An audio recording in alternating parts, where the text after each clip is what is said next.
Hey guys, Brandon Dawson here from the Tribe of Christians. Today is Saturday, June 21st, 2025. All eyes are on the Middle East. Everybody's speculating about what's going to happen with President Trump, with the United States, with Iran. I'm going to show you exactly what I believe is going to happen.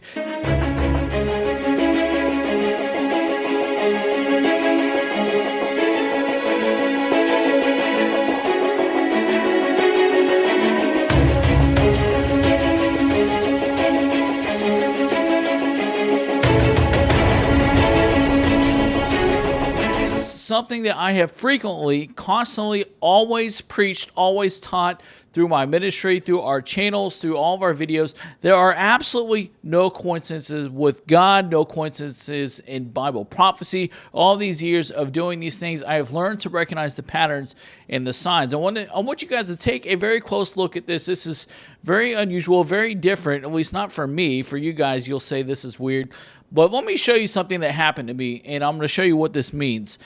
Back in June 5th of 2017, this was one of the very first publications on our ministry site. This is kind of what launched everything. I was in the middle of a Bible study. I was in my own personal quiet time, and I was studying the passages of 1 Samuel chapters 3 through 5 concerning the idolatry that was occurring in Israel, concerning the house of Eli, the priests that were abusing the women, that were treating the Lord's offering with contempt, all these different things going on. And so the Lord allowed for a war to break out with over Israel with the Philistines, allowing for the Ark of the Covenant to be stolen into the Philistine camp for 7 months. And while it was there, all these massive plagues and boils, all these things broke out over the Philistines during this time, which resulted in the Ark of the Covenant being returned back into Israel. So while I was in the middle of this study, reading this, I get this very weird, eerie phone call from the CDC, as I've got it published here on our website, the original post that was made June 5th, 2017. I get this eerie, weird phone call from the CDC. It's an automated phone call conducting surveys on infectious diseases and whatnot. And I tell you, I have never received a phone call from the CDC. How many of you guys have ever received a phone call from the CDC? Let's say prior to 2020. Very weird, right?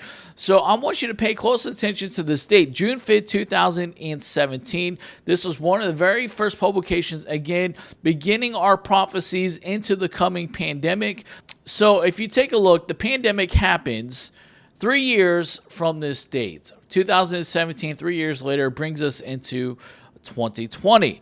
Now, several years later, I want to show you September 16th of 2022. I get another very weird automated spam phone call coming from the nation of Iran. I've got the phone number, I've got the screenshot of the call, everything published right on our website. This goes back to September 16th of 2022. Prophetic warning concerning Russia, Iran, and the rising demonic principalities of Persia. This is talking about the coalition forces joining in alignment for this Gog and Magog war. Now look at this. If this follows the same pattern from the CDC phone call, right? I knew I had to take a screenshot of this. I knew it would be significant. I trusted the timing of it. Look at this. 3 years later from 2022 brings us to 2025. 3 years later. And I even published, speculated, and prophesied that war, if this is correct and this is true, then this would indicate that war would be coming. A major, significant, massive war would be coming with Iran. And this tells me that if we are following the same similar pattern as before, that I have seen so many different times through my ministry, our publications, this indicates that, yes, the United States is going to get involved in this war. Yes, we are going to bomb these sites in Iran. We're going to bomb multiple sites, massive core military effort in this in these strikes that are coming up. And this tells me that this is only the beginning. It's only the beginning. I believe that this is going to lead into massive escalations going into September, October, and November, going into the fall of heading into the fall for the Jewish New Year, for Rosh Hashanah. I want to show you guys an image, several images. You guys have probably seen this on your news feed, in your social media feed, YouTube, whatever. Everybody is talking about this, showing you just how many U.S. naval and military assets are being deployed to the Middle East. How much of a large presence that we have there. And I want to show you something because this really brings up a very concerning question here. So the U.S. Navy operates roughly about 470 ships. This includes combat vessels, auxiliaries, support, Coast Guard, you name it. About 100 vessels are currently deployed overseas, which implies approximately 370 ships remain stateside, a lot of them in maintenance. And remember, this isn't just naval assets like for military defense. This is also Coast Guard, police, of that Homeland Security, that nature. In total, we have 11 carrier strike groups. One of those carrier strike groups is permanently forward deployed to Japan, which leaves us 10. And out of the 10, we are currently deployed in the Middle East or heading there. USS Carl Vinson, USS Harry S. Truman, USS Gerald Ford.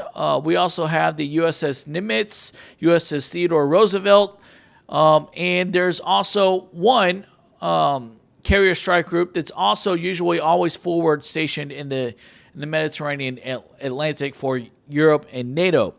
So if you remove 2 from the 11, that gives us 9, and out of the 9, 5 of them are deployed.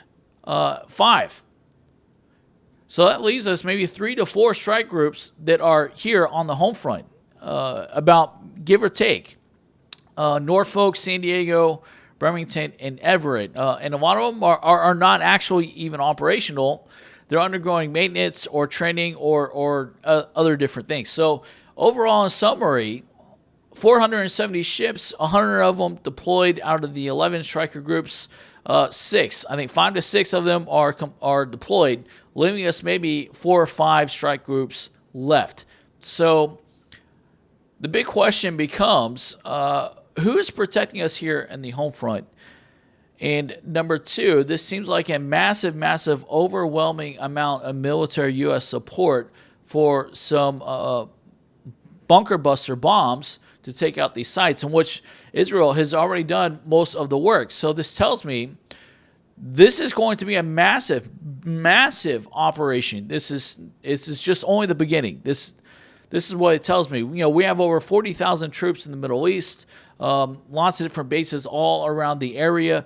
We have got a lot of ports, a lot of cargo ships and oil and things going in and out.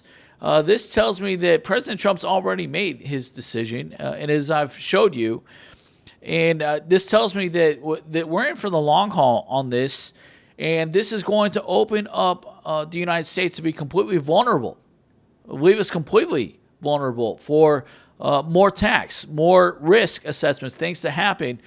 And it's very possible that at any moment, these operatives, these sleeper cells from China and Iran, all these other hostile nations, over 150, 200,000 of them are here in the United States. No idea where these people are, who've already deployed these coding and bad equipment on the back end of things for cyber attacks and to target our grid and our infrastructure. As we have already seen, as I have already been reporting about all of these biochemicals, these funguses, all these different things that China has already brought into our country, right? They've caught some of it, but not all of it. Tons of stuff has already been imported here into the country. I have talked about previously just exactly how Israel launched their attack inside of Iran. That's going to be the same thing what happens here in America. And it's very possible that we can see these things happening at any moment, which means we need to pray. We need to be absolutely diligent and be absolutely, completely, consciously aware of our surroundings and everything that is going on. Many people on 9/11, right, that day, told them that something was not right. Many people actually did not go into work that day. You'll hear the stories over and over and over. I talked to a gentleman just the other day who was vacationing in New York during the time of 9/11, and something told him and his family to get out. They took a plane flight out the day before 9/11 happened. So many people felt it in the spirit, in their spirits, and their heart, just that things were not right.